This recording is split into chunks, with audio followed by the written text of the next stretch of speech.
नमस्कार, जोहार झारखंड देख रहे हैं आप। आपके साथ मैं हूं शिप्रा झा। राज्यसभा चुनाव में झारखंड से कांग्रेस का उम्मीदवार ही गठबंधन का उम्मीदवार होगा। सूत्रों के मुताबिक इस सिलसिले में नई दिल्ली में देर रात सोनिया गांधी और हेमंत सोरेन के बीच बैठक हुई, जिसमें कांग्रेस की प्रेशर पॉलिटिक्स रंग लाई और जेएमएम को अपना दावा वापस लेना पड़ा। हालांकि दोनों दलों ने इस पर अब तक आधिकारिक तौर पर कुछ भी नहीं कहा है। आज दोपहर में मुख्यमंत्री हेमंत सोरेन नई दिल्ली में प्रेस कॉन्फ्रेंस करने वाले हैं, जिसमें सब कुछ साफ होने की उम्मीद है। हालांकि दोनों दल अब भी राज्यसभा सीट पर टकटकी लगाए हुए हैं।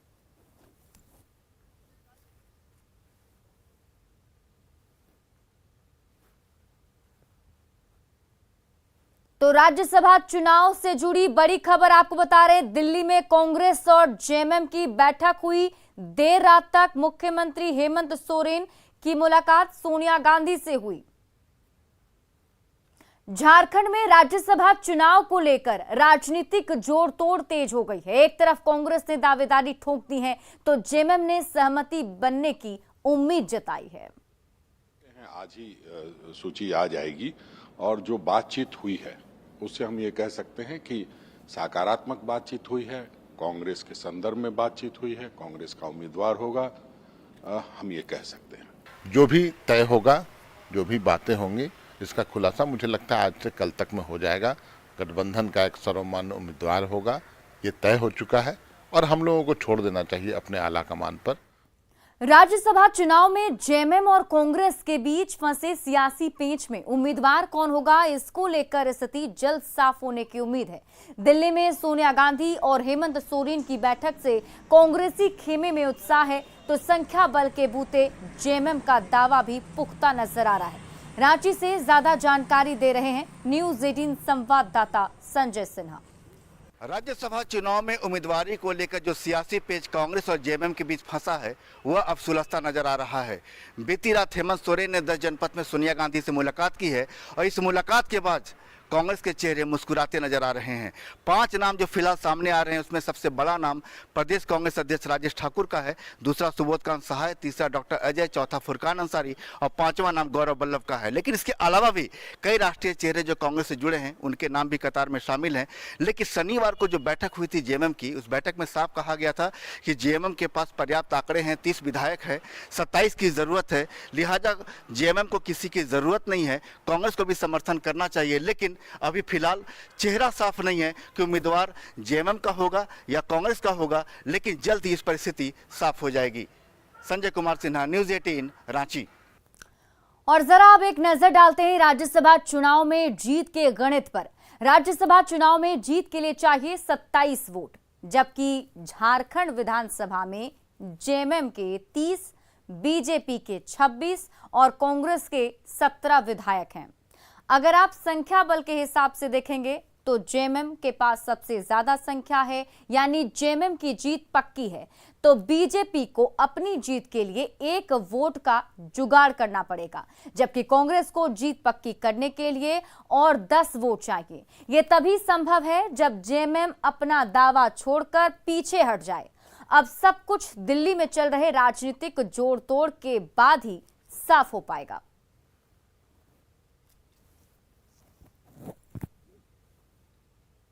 और कांग्रेस से राज्यसभा चुनाव को लेकर 3 नेताओं के नाम सामने आ रहे हैं, जिनमें हम आपको बता रहे हैं। पहला नाम है झारखंड कांग्रेस के पूर्व अध्यक्ष डॉक्टर अजय कुमार का, जो झारखंड से लोकसभा सदस्य भी रह चुके हैं और राष्ट्रीय राजनीति में कांग्रेस का जाना पहचाना चेहरा माने जाते हैं। वहीं दूसरा नाम है जाने माने शिक्षाविद गौरव वल्लभ का, जिन्हें अक्सर टीवी डिबेट में कांग्रेस का पक्ष रखते देखा जाता है। जबकि तीसरा नाम है रांची के पूर्व सांसद और पूर्व केंद्रीय मंत्री सुबोधकांत सहाय का।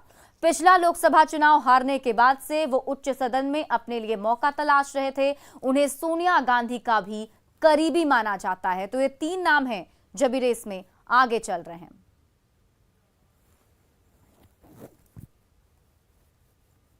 और हमारे साथ हमारे सहयोगी रवि सिसोदिया और अमितेश सीधे लाइव से जुड़े हुए हैं, उनका रुख कर लेते हैं। सबसे पहले अमितेश, मैं आपके पास आना चाहूंगी। अमितेश, जिस तरीके से देखिए ये बैठक जो हुई देर रात तक, वो काफी अहम देखी जा रही थी, तो क्या माना जाए इस बैठक के बाद स्थिति पूरी साफ हो जाएगी, जो खींचतान चल रहा है वो ठीक हो गया होगा?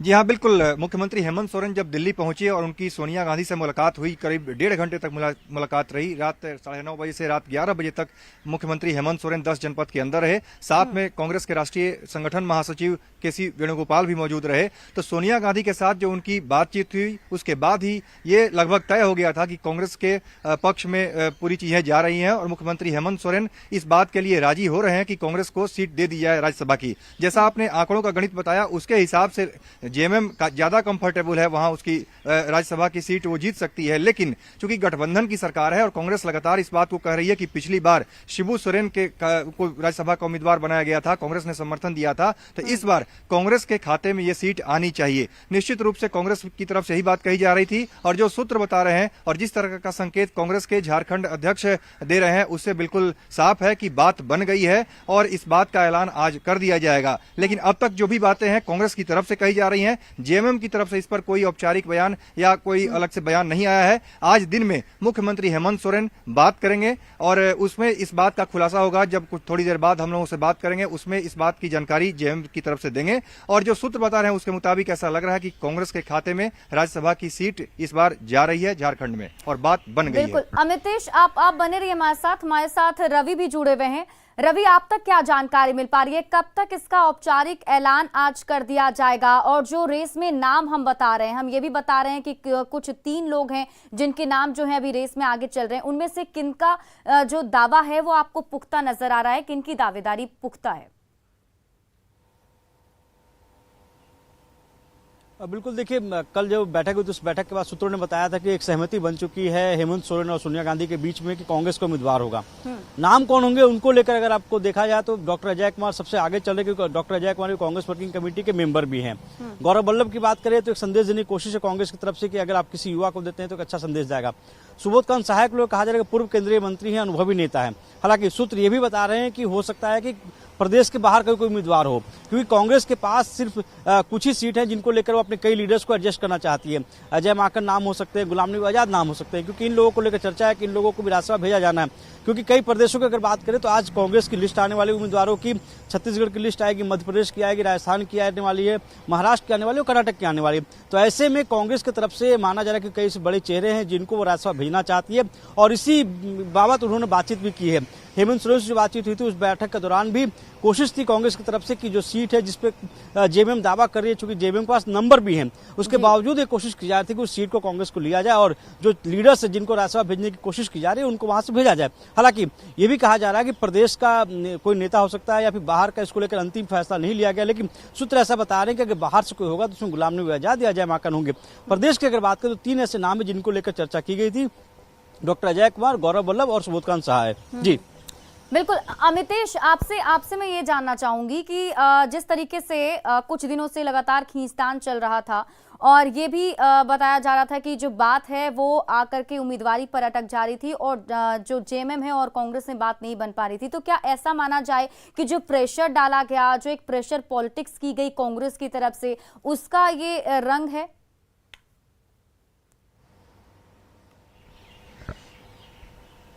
जी हाँ, बिल्कुल। कांग्रेस लगातार इस बात के लिए दबाव बना रही थी। कांग्रेस लगातार कह रही थी कि पिछली बार चूंकि जेएमएम के खाते में सीट गई है तो इस बार हर हाल में कांग्रेस को मिलना चाहिए।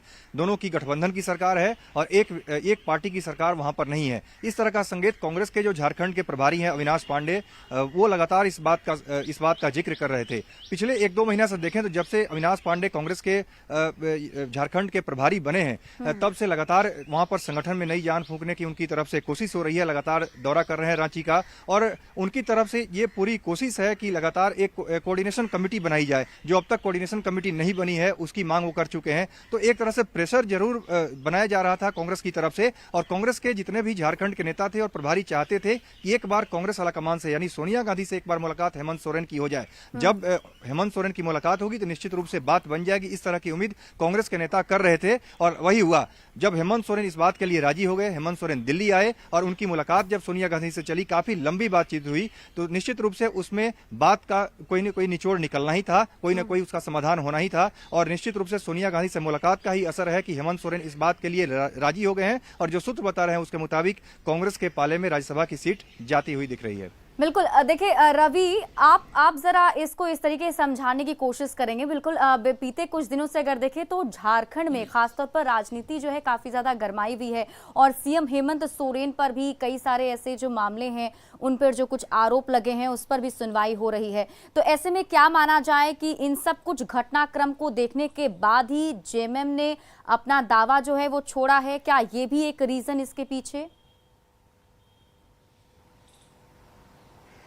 बिल्कुल, देखिए जिस तरह से मामले चल रहे हैं झारखंड में, उससे कहीं ना कहीं दोनों की, चाहे कांग्रेस की बात करें या जेएमएम की बात करें, दोनों की छवि खराब हो रही है क्योंकि प्रदेश में गठबंधन की सरकार है और ऐसे अगर मामले होते हैं तो ऐसे कहीं ना कहीं सवाल खड़े होते हैं। और इसी बाबत अगर आप देखें दोनों समीकरण को देखें तो पहले बिहार में कोशिश की जा रही थी कांग्रेस की तरफ से कि बिहार में आरजेडी की तरफ से वो बातचीत करे और राज्यसभा की सीट मांगे। बिहार में उन्हें मौका नहीं मिला, आरजेडी ने स्पष्ट कर दिया कि दोनों कैंडिडेट उनके होंगे। झारखंड में कोशिश की जा रही थी और कांग्रेस लीडर्स की तरफ से भी दबाव बना, अगर कांग्रेस जेएमएम के साथ खड़ी होती दिख रही है, जिस तरह के वहां पर करप्शन के मामले लगातार होते जा रहे हैं, आईएएस अधिकारियों को जिस तरह से वहां पर रेड हो रही है, तो उससे कहीं ना कहीं कांग्रेस की छवि भी खराब हो रही है। और ऐसे में अगर आप जेएमएम के साथ खड़े होते हैं तो उसकी कीमत उठानी होगी, क्योंकि अगर आप जेएमएम के साथ खड़े होते दिखते हैं तो कहीं ना कहीं छवि कांग्रेस की भी खराब हो रही है। और इसी बाबत अगर आपको उनके साथ खड़े होना है तो आपको अपनी बात रखनी होगी। और यही वजह है कि कांग्रेस पहले दिन से दावा कर रही थी कि इस बार राज्यसभा का जो सीट होगा उस सीट पर कांग्रेस पे अपना दावा ठोकेगी। हालांकि कल रांची में जो बैठक हुई थी उसमें जेएमएम ने अपना दावा ठोका था, लेकिन ये सूत्र ये बता रहे थे कि जब हेमंत सोरेन की सोनिया गांधी से मुलाकात होगी तो उस दौरान इस बात को उठाया जाएगा कि इस बात कांग्रेस की जो सीट है, राज्यसभा की जो सीट है, वो कांग्रेस को दी जाए, क्योंकि जिस तरह के वहाँ हालात चल रहे हैं और ऐसे में एक नैतिक समर्थन भी कांग्रेस का रहा है। इस पूरे प्रकरण को अगर आप देखें पिछले दिनों में जो झारखंड में चला लगातार जो रेड होती रही थी और उसके बाद हेमंत सोरेन के नाम पे भी जिस तरह के मामले चल रहे हैं, तो उसके बावजूद भी कांग्रेस उनके साथ खड़ी होती दिखी है। तो एक तरह से दोनों के बीच में गठबंधन है और जो एक अंडरस्टैंडिंग, और इसी अंडरस्टैंडिंग की वजह से जो बैठक हुई थी उस बैठक में सहमति बनी थी कि इस बार जेएमएम अपना दावा छोड़ेगी और कांग्रेस को राज्यसभा सीट देगी।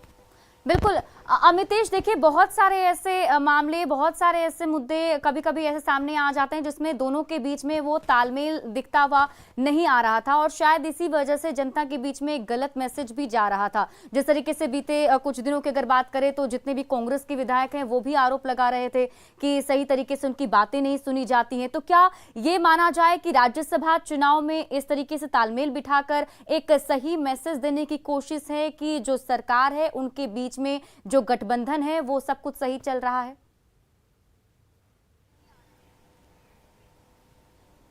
जी हाँ, निश्चित रूप से भले ही जेएमएम के लोगों की तरफ से लगातार ये कहा जा रहा हो कि उसके सीटों की संख्या ज्यादा है, जेएमएम वहां पर बड़े भाई की भूमिका में है, बड़ी पार्टी है, तमाम इशू है, लेकिन मुख्यमंत्री हेमंत सोरेन इस बात को बखूबी समझते हैं कि वहां गठबंधन की सरकार है और कांग्रेस के समर्थन से झारखंड में सरकार चल रही है। कांग्रेस के लोग इसी बात को लेकर के आगे बढ़ रहे थे। लगातार कहा जा रहा था चाहे राज्यसभा चुनाव का मसला हो या उसके पहले भी सरकार में उनकी बात सुनी जाए, इस मुद्दे को लेकर हो, लगातार कांग्रेस के विधायक इस मुद्दे को उठाते रहे हैं। और जब से नए प्रभारी बने हैं अमितेश, इसी बीच हमें ये जानकारी मिल रही है कि सुबोध कांत सहाय जो हैं दिल्ली में हेमंत सोरेन से मिलने के लिए पहुंचे हैं। इसको लेकर कोई अपडेट आपके पास?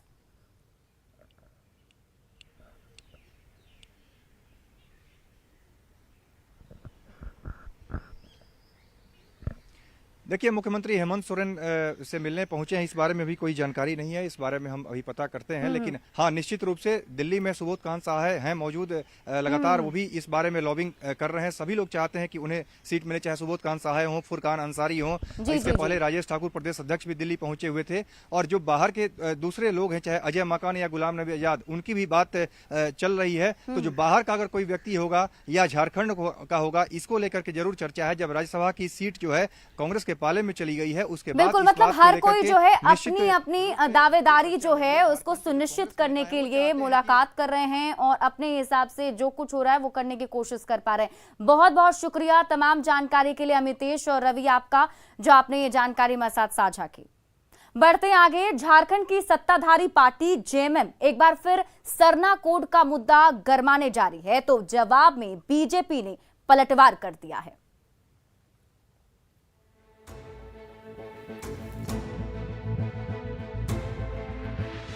झारखंड में सरना कोड का जिन्न फिर बाहर आने वाला है। क्योंकि चौतरफा दबाव का सामना कर रही जेएमएम ने एक बार फिर से इस मुद्दे को हवा देने की बात कह दी है।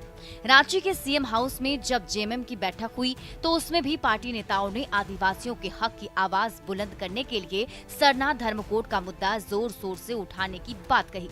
इसके लिए जेएमएम का प्रतिनिधि मंडल जून महीने में राष्ट्रपति से मिलने दिल्ली जाएगा। जून के महीने में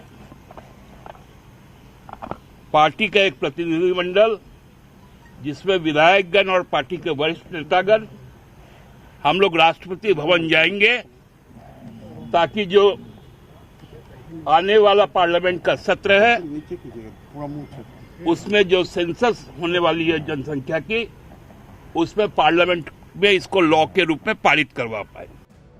झारखंड का आदिवासी समुदाय खुद को हिंदू की बजाय सरना धर्म का अनुयायी मानता आया है।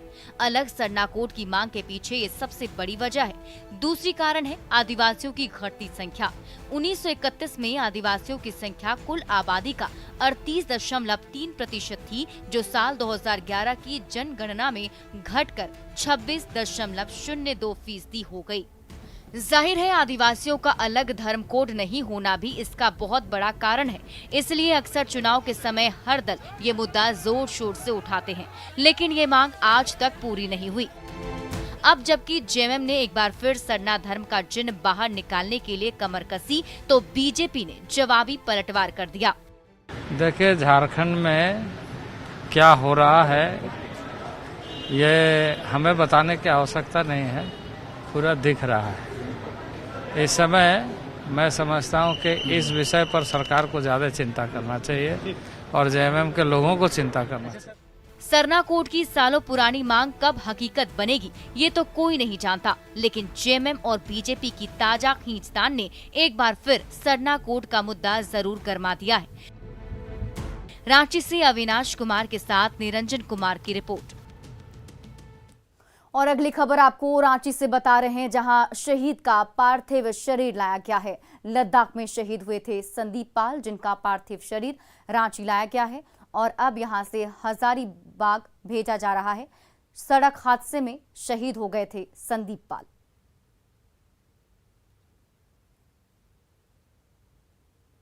गुमला में प्लेसमेंट के नाम पर ठगी के आरोपों की जांच के लिए 5 सदस्यीय जांच टीम गुमला आई। जांच टीम के सदस्यों ने छात्र छात्राओं से पूछताछ की तो पीड़ित छात्रों ने एक बार फिर ठगी के आरोपों को दोहराया। जांच टीम के सदस्यों ने पॉलिटेक्निक कॉलेज के प्राचार्य के साथ साथ अन्य शिक्षकों से भी बातचीत की। गुमला के पॉलिटेक्निक छात्रों ने आरोप लगाया था कि प्लेसमेंट के नाम पर उन्हें बड़ी कंपनियों के पास भेजा तो गया, लेकिन नियुक्ति से पहले उनके सामने कई शर्तें रख दी गईं।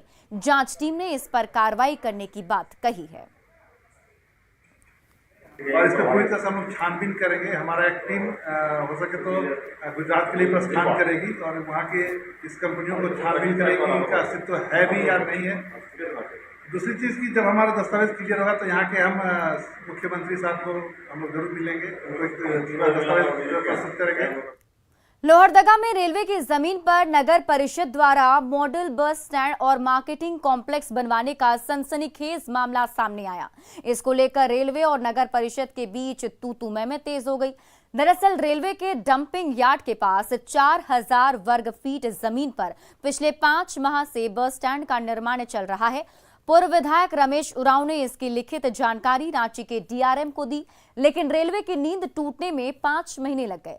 अब रेलवे की आपत्ति पर निर्माण कार्य तो रुक गया, लेकिन कब कर रेलवे की जमीन पर बस स्टैंड का ढांचा खड़ा हो चुका है।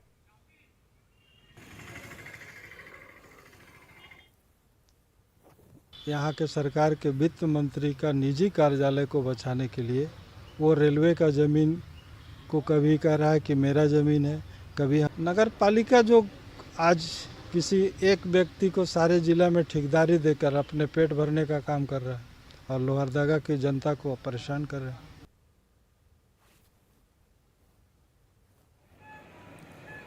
और इस खबर पर अधिक जानकारी के साथ हमारे सहयोगी आकाश साहू जुड़े हुए हैं।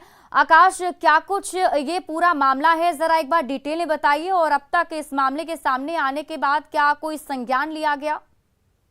जी शिवरा, ये पूरा मामला है कि रेलवे का जो जमीन था जिस पर नगर परिषद द्वारा मॉडल बस स्टैंड का डीपीआर तैयार करके बनाया जा रहा था, जिस पर यहाँ से जो पूर्व विधायक रहे हैं उन्होंने डीआरएम को पत्र लिखा, जिस पर संज्ञान लेते हुए रेलवे ने वहाँ काम को रोक लगाई है और फिलहाल दोनों विभागों में बात चल रही है। अच्छा, चलिए बहुत बहुत शुक्रिया तमाम जानकारी के लिए आकाश।